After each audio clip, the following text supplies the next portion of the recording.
Look at the poster for The Specialist, and you will see a cast that was sexy, famous, and almost too perfect for the 90s. But behind those lights were childhood abuse, addiction, losing custody, depression, and even moments of such deep despair they wanted to end it all. Released in 1994, The Specialist was a big studio hit pushed hard by two major names, Sylvester Stallone and Sharon Stone, when both of them were right at their peak. But time did cruel things to this cast, and once you know what happened, you may never want to be them again. So, after 32 years, what happened to the cast of The Specialist? Today, we are going to look back at the 8 most memorable faces from the movie, see how they changed who is still standing, and who got swallowed up by the lights of Hollywood. And stick around until the end, because I am going to share some of the strangest and most interesting truths about this cast for the people patient enough to stay. Number 1. Sylvester Stallone as Ray Quick. Let's start with the biggest heavyweight on today's list. The dream man of the 90s, the guy men admired and women went crazy for. Stallone was born on July 6, 1946, was 48 when The Specialist came out, and is 80 this year. In the movie, he played Ray Quick, the male lead, and also the biggest name on the poster.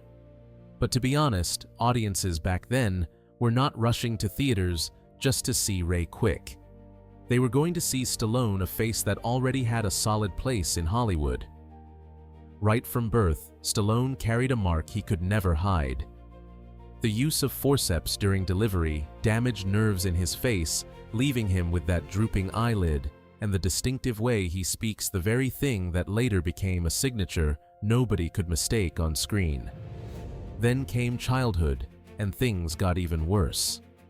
Stallone has said he grew up in a home full of violence, and coldness, was abused verbally by his parents, and spent some of his early years living in a boarding house like a kid nobody had really wanted. His career did not just fall out of the sky either. Stallone struggled for a long time before writing his own lifeline with Rocky, then stubbornly holding on to the lead role for himself. That decision changed his whole life. So, by the time he stepped into The Specialist, he was not some guy still trying to prove something.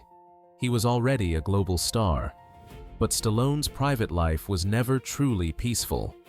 His greatest pain was the death of his son Sage in 2012 at 36, a loss he still talked about years later, like a wound that never really closed.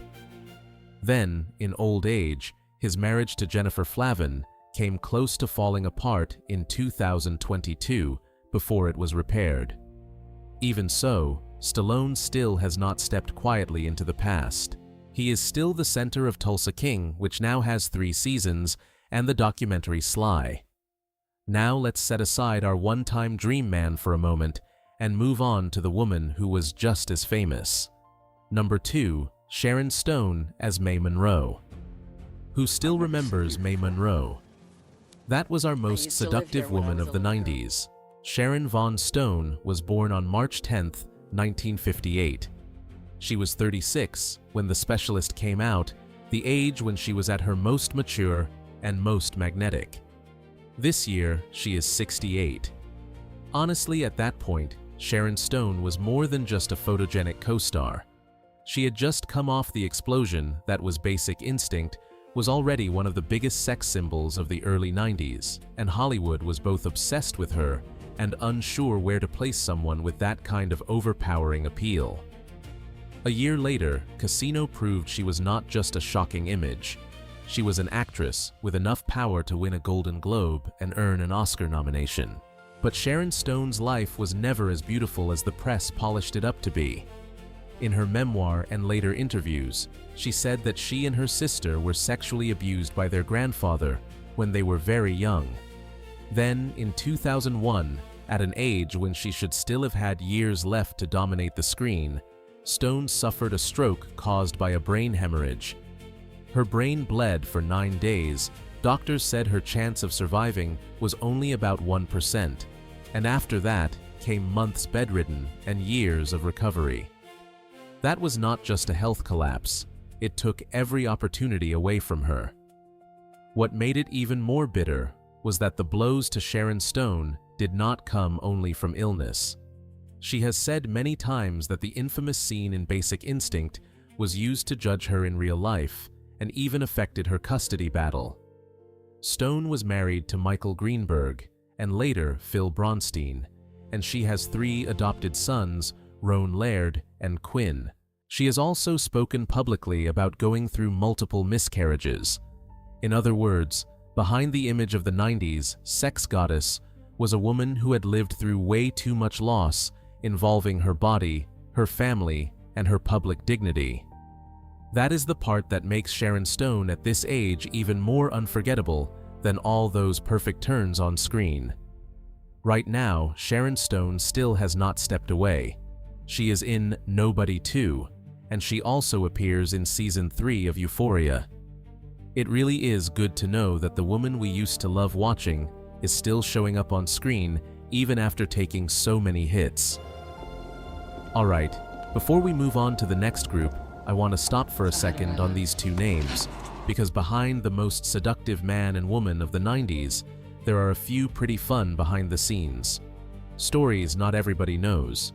You probably will not believe this, but the truth is that before it became the movie, people like to make fun of it, was once a pretty hot script in Hollywood. Early in 1993, the Los Angeles Times even listed it among the most sought-after unproduced thrillers. In other words, on paper, this was not some project made just to fill a slot.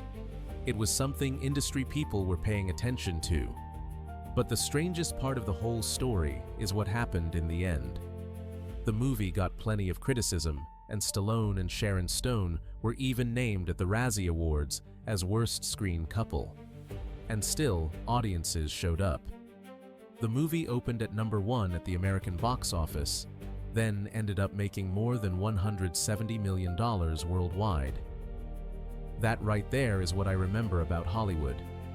In the 90s, people could complain all they wanted, but if the stars were big enough, audiences still bought tickets. And that was not even the end of it. The project was attractive enough that other names were considered for the director's chair too, including the Hughes brothers. So, looking back now, The Specialist was not some ordinary movie from the second it was born. It was a project people expected something from. Then, it turned in a very specific direction, very strange, very much of that time. But if the pair on the poster was what pulled people into the theater, then the next group is where this movie really starts to show its rough and weird side. Let's move on to the other important faces who helped make our masterpiece and see where they are now. Number 3.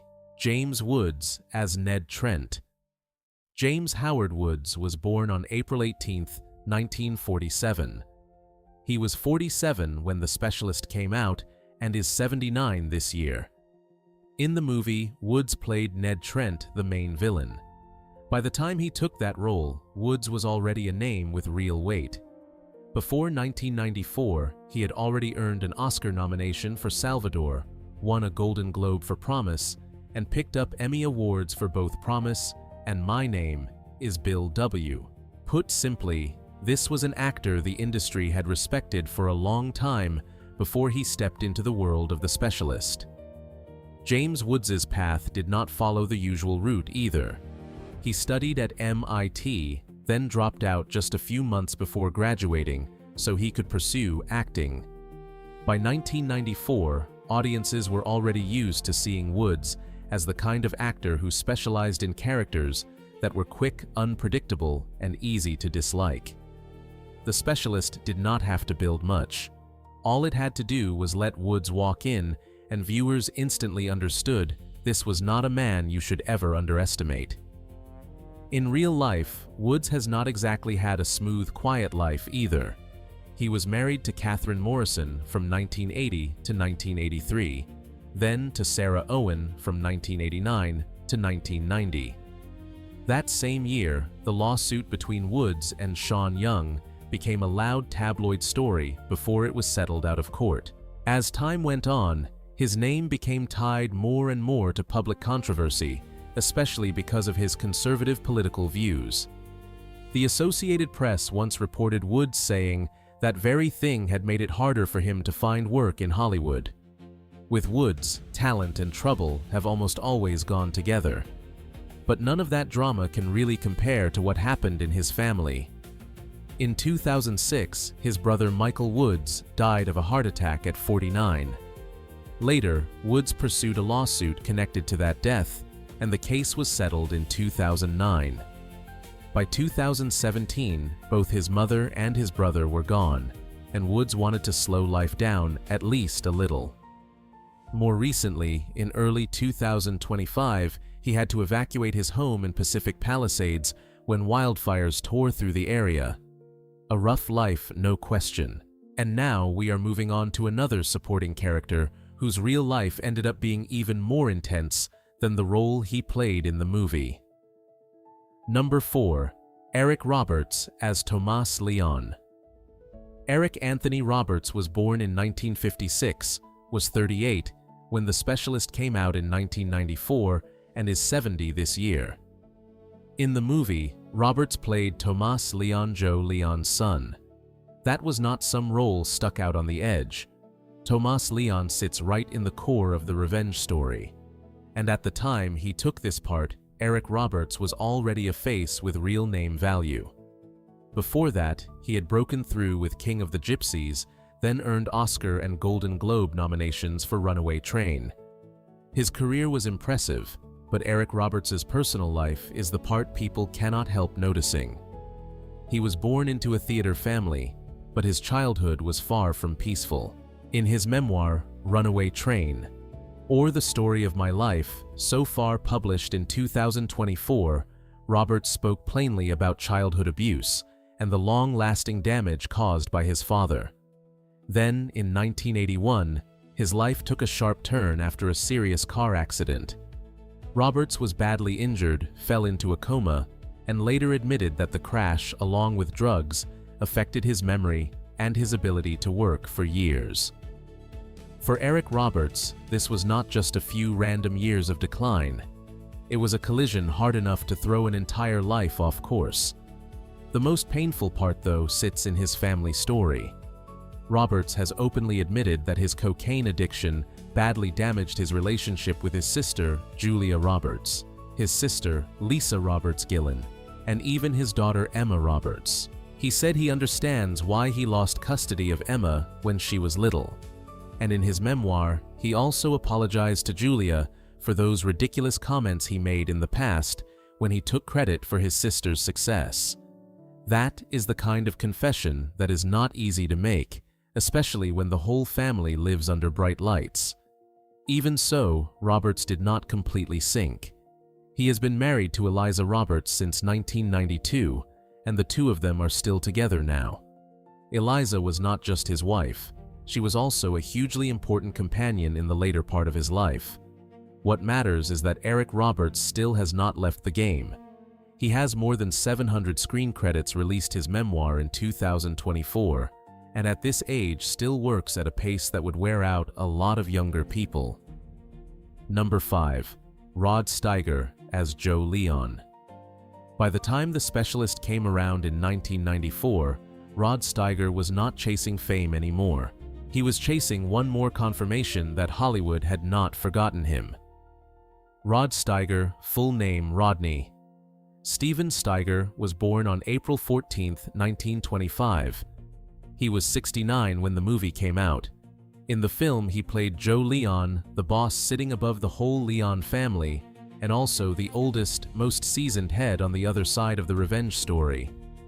What gave that role its weight was the fact that Steiger walked into the movie carrying a past that was just too big. He had already been nominated for Oscars for On the Waterfront, and The Pawnbroker then won Best Actor for In the Heat of the Night. To put it plainly, this was one of the fiercest method-acting faces Hollywood ever produced. So when audiences looked at him in The Specialist, they were not just looking at a villain.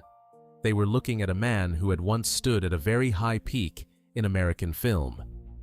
But Steiger's private life was covered in darkness. After heart surgery in 1979, He fell into clinical depression for nearly a whole decade. He lived on the edge of despair and went through more than one failed suicide attempt. During that same stretch, his career also got shaky because his heart condition and depression made it harder for him to find work, and he had to take lower-tier movies than before. That is exactly why when he came back with the specialist Steiger, called the movie a kind of $60 million commercial to remind the whole industry that he was still here. That line sounds bitter, but it also sounds very real. I cannot help feeling a little heavy hearing about his family too. Steiger was married 5 times, and the most famous marriage was to Claire Bloom. He had one daughter, Anna Steiger, and one son, Michael Steiger. In 2000, he married Joan Benedict and stayed with her until the end of his life. Rod Steiger died on July 9, 2002 at 77 from pneumonia and kidney failure following complications from surgery for a gallbladder tumor. Pause here with me for a second before we move on to the next group of actors, because I want to share a few memorable truths about this trio of villains. Because James Woods, Eric Roberts, and Rod Steiger were not just standing on the same side in The Specialist. They were the ones who made the movie shift tone and become more interesting than the original script. Out of the 3, Rod Steiger was the name people kept bringing up the most. The reason was not exactly because he was subtle, but because he was just too noticeable in a way that was hard to ignore. Reviews at the time kept mentioning his heavy accent and his very showy style as Joe Leon. Steiger seemed to really enjoy that elaborate accent, and Ebert even joked that the way he spoke made the dialogue sound like it was moving to its own rhythm. Put simply, Joe Leon was the kind of villain audiences might not like, but they were not going to forget him. But if it had only been Rod Steiger, the Leon side probably would have tipped all the way into excess. It was James Woods and Eric Roberts who kept the villains feeling truly dangerous. Woods was the threat tied to Ray Quick's past. Roberts was the younger arm of the Leon family, and Steiger sat at the top like the real boss. Those 3 layers stacked together are what gave The Specialist that very specific Miami crime atmosphere. Take them out, and the movie is almost just big stars and explosions. So, if the Leon group was the part that made The Specialist feel rougher and heavy with that Miami Mafia vibe, the next group was totally different. Now we are stepping away from the main villains to look at the supporting cast, the people who were not on the poster, but still helped give the movie its own color. And after 32 years, how have they changed? Number 6, Mario Ernesto Sánchez as Charlie. Mario Ernesto Sánchez was born on January 10, 1947, in San Antonio de Las Vegas, Cuba. He was 47 when The Specialist came out in 1994. In the movie, he played Charlie, a small supporting role, not someone standing at the center of the main conflict. But this is actually a really meaningful case, because in real life, Mario Ernesto Sánchez had a story that ran much deeper than that short role. When The Specialist hit theaters, he was not famous in the way a mainstream movie star is famous. His name was tied more to Hispanic theater in Miami, even though TV audiences may still have seen him in Miami Vice and other small-screen roles. The most memorable part of his life sits in his exiled youth. Mario Ernesto Sánchez came to America in 1962 through Operation Pedro Pan when he was about 15 years old. This was not just a story about changing where you live. It was a break that split his whole teenage life in half. He came to America as a Cuban child in exile with no parents beside him. Later on, that memory became a huge part of his creative life. The play Matecumbe el vuelo de un Pedro Pan, which he produced in 1995, was described as the story of a refugee boy learning how to survive in a Pedro Pan reception camp, and clearly that was not something he pulled out of some distant imagination. It came from a real wound. If you look at the arc of his life, the most admirable thing is that Mario did not let that exiled part of his life remain only a private sadness. He turned it into his life's work. In 1979, he founded Teatro Avante. In 1986, he went on to found the International Hispanic Theater Festival of Miami, a major milestone for Hispanic theater in America. That is the part that makes Mario Ernesto Sánchez memorable. An actor who only passes briefly through The Specialist, but in real life helped build an entire cultural life for the exile community in Miami. Mario Ernesto Sánchez died on April 10, 2025 in Miami at 78 after a long illness. Looking back, Charlie was just a small role in the movie, but Mario's life was not small at all. He left behind a real theatrical legacy, and that lives much longer than a single screen credit. Number 7. Brent Sexton as Manny. Brent Sexton was born on August 12, 1967 in St. Louis, Missouri. He was 27 when he played Manny in The Specialist, and this year he is 59. Brent Sexton did not enter audience memory as some breakout face. He came up the slower way, the quieter way, and little by little became one of those supporting actors American viewers instantly recognize, even if not everybody can say his name. The biggest thing worth pointing out about Brent Sexton is that his path up was very old school. He studied at Missouri State University, did more training at Elon University, then spent about 4.5 years touring on stage with West Side Story before moving to Los Angeles. That is the kind of path that is not glamorous, but feels very real, starting in theater, getting there through endurance, then slowly making his way into film and television. So when he showed up briefly in The Specialist, Sexton was still in the early stage of his career. Back then, nobody would have guessed that a tiny role like Manny would become one of the early markers on the road that led him to all those familiar series later on. If you want to find the dramatic part of Brent Sexton, it is more in his work than in his private life. He became much better known through Deadwood Life Bosch, and especially The Killing, as Stan Larson. In a conversation with Vulture, Sexton talked about having to live through 22 episodes inside the pain, anger, and trapped feeling of a father who had lost his child. That is a detail I really like, because it shows this is not just some supporting face who always plays cops or tough guys. Brent Sexton is the kind of actor people call when a script needs a man who looks like life has already worn a lot off him. Right now, Sexton is still working steadily. TV Insider even mentioned him in Tracker Season 3 as Keaton, which shows that at this age he is still doing just fine in the exact lane he chose a long time ago. No noise, no scandal, just stepping into the frame and instantly feeling familiar. Number 8. Brittany Paige Bouck as young May Munro. You remember this little girl, right? Brittany Paige Bouck was born in 1984. She was only 10 when The Specialist came out and is 42 this year. In the movie, Brittany played young May Munro, the younger version of Sharon Stone's character. What is interesting about Brittany is that she stepped onto the screen very early, but did not go down the usual child prodigy to superstar path people tend to imagine for kid actors from the 90s. IMDb lists her as the sister of actor Jonathan Bouck, and besides The Specialist, Brittany also showed up in titles familiar to TV audiences and family movie viewers, like Parenthood Ellen and Air Bud World Pup. So at that point, she was a child actor, working pretty steadily, somebody who had real experience from a young age, and was familiar enough that plenty of people would recognize her face even if they could not remember her name. The most memorable part of her later life was not in movies at all, but in a pretty surprising turn into music. Apple TV and IMDb both note that Brittany played bass and sang backing vocals for the band Guilt by Association.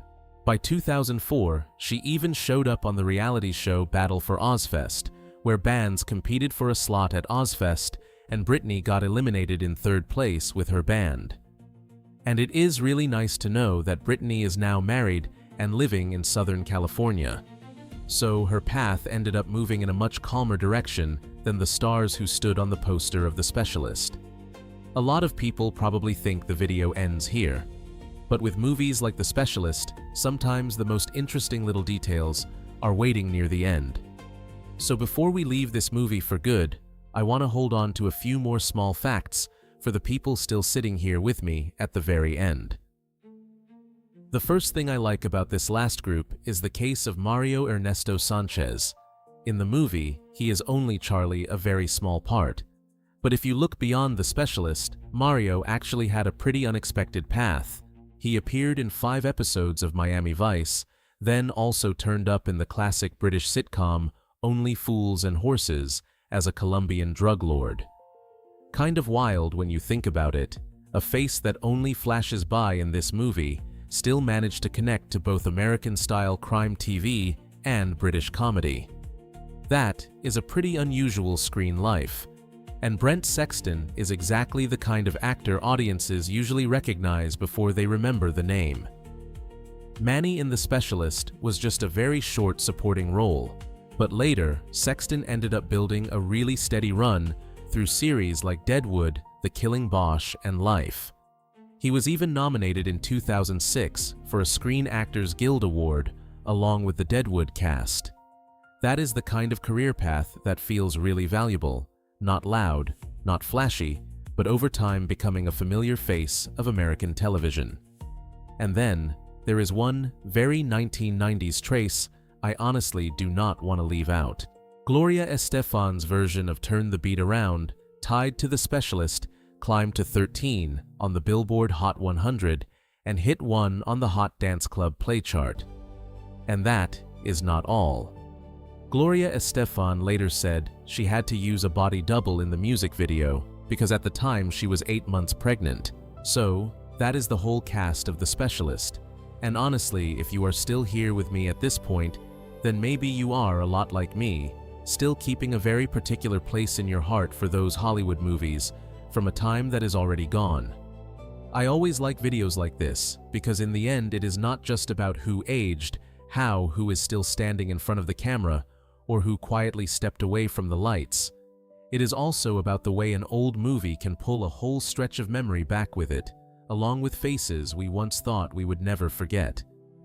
And if you like looking back at casts this way too, do not forget to subscribe to the channel, hit like on the video, and stay here with me for the next trips back to old Hollywood.